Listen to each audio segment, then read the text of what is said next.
Hi everyone, Insurance CEO here, the internet's busiest music nerd, and it's time for a review of this new Machine Girl album, MG Ultra. Here we have a brand new album from Machine Girl, a music project founded by vocalist and producer Matthew Stevenson, later joining up with drummer Sean Kelly, whose very punk and breakbeat-infused style has provided over the years a very intense and interesting rhythmic backbone for the project. And this new LP here is definitely cause for a bit of reflection, as it marks 10 years since the release of the breakout Machine Girl album Wolf Girl in 2014. And since the release of that album, Machine Girl has become one of the most notable acts on the greater digital hardcore scene, the punk electronic fusion genre that has been seeing a bit of a renaissance as we've transitioned into the information age, and why wouldn't it? We're on our computers all the f***ing time. But yeah, Machine Girl has grown to be one of the most interesting and relevant modern artists in the style. The Machine Girl discography grows more and more consistent every passing year too, but at least in my eyes, I have seen it to be kind of consistent to a fault, because while previous Machine Girl albums certainly have a chaotic, impenetrable sound that is very left field, I've also found their stuff on some level to be a little overwhelming, to the point where I can't really work through it or process it. No matter how many times I listen to it, I don't really get a lot out of their tracks, as very little seems to translate through the chaos. Records like U Void Synthesizer, for example, I have found to have a lot of energy and momentum and layers, but simultaneously not a lot of focus or cohesion to the frenzied mixes all of these songs happen within. However, going into this new record here, I was hoping that wouldn't so much be the case, especially considering that a few of the teasers, especially MOTHERFATHER, felt like the duo were kind of streamlining the Machine Girl sound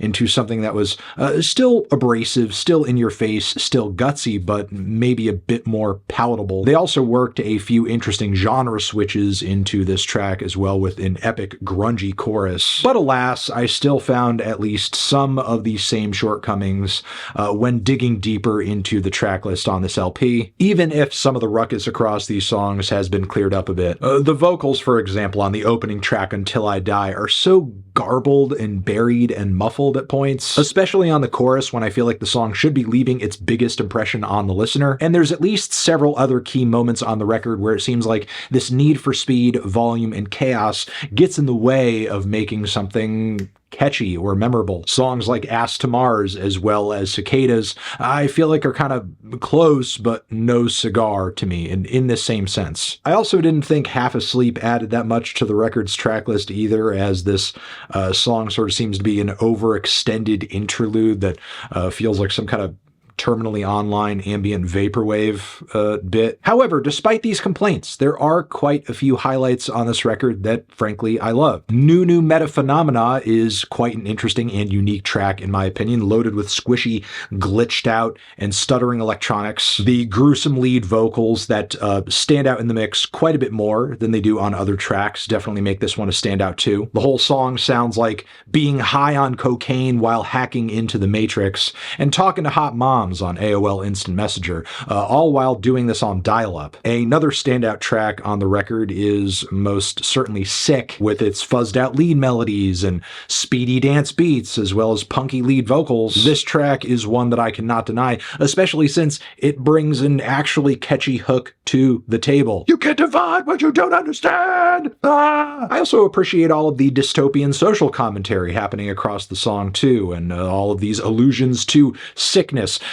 of the self, of society, etc. Hot Lizard was another track that most definitely stayed with me too, because its warped, twisted lead melodies and tiny voiced verses contrast really well from this gigantic, roaring industrial rock chorus that feels like something from the first Nine Inch Nails album, but executed very well in a way that translates into this modern abrasive glitch rock sound. There's also MOTHERFATHER that I mentioned earlier, and then, believe it or not, we actually go into a pretty strong finish for the album too. GRINDHOUSE is packed with bumping tech house grooves and mutant lead vocals. It sounds like the most demented rave imaginable. SCHIZODIPSHIT is a very timely character portrait of sorts that seems to paint somebody who is very angry, very bitter, lashing out at the world due to their powerlessness. This person's very paranoid and conspiracy-brained and kind of fueled by hate as well. The song is clearly a reflection of the type of person who seems to be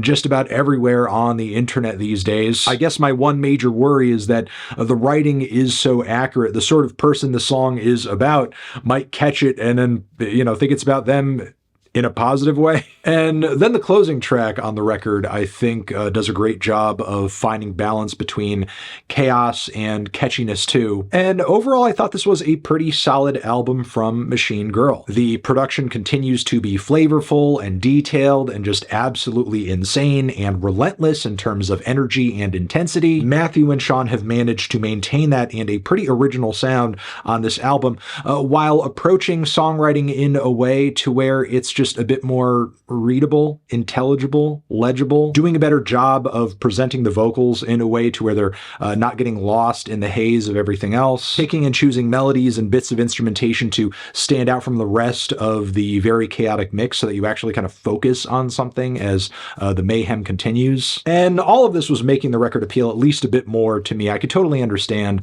maybe some longtime Machine Girl fans being a bit disappointed by this record, with it not being, I guess, in many respects, as or more extreme than previous releases, which could be good or bad depending on what exactly it is you want out of the project. But with that being said, as far as regular digital hardcore standards go, Machine Girl is still making some pretty abrasive and badass music, which is most certainly why you should check this album out if that is at all your bag. Any kind of digi-hardcore, any kind of industrial rap, any kind of industrial rock, that sort of thing, which is why I'm feeling a decent 7 on this album. Transition, have you given this record a listen? Did you love it? Did you hate it? What would you rate it? You're the best, you're the best. What should I review next? Hit the like if you like. Please subscribe and please don't cry. Hit the bell as well. Over here next to my head is another video you can check out. Hit that up or the link to subscribe to the channel.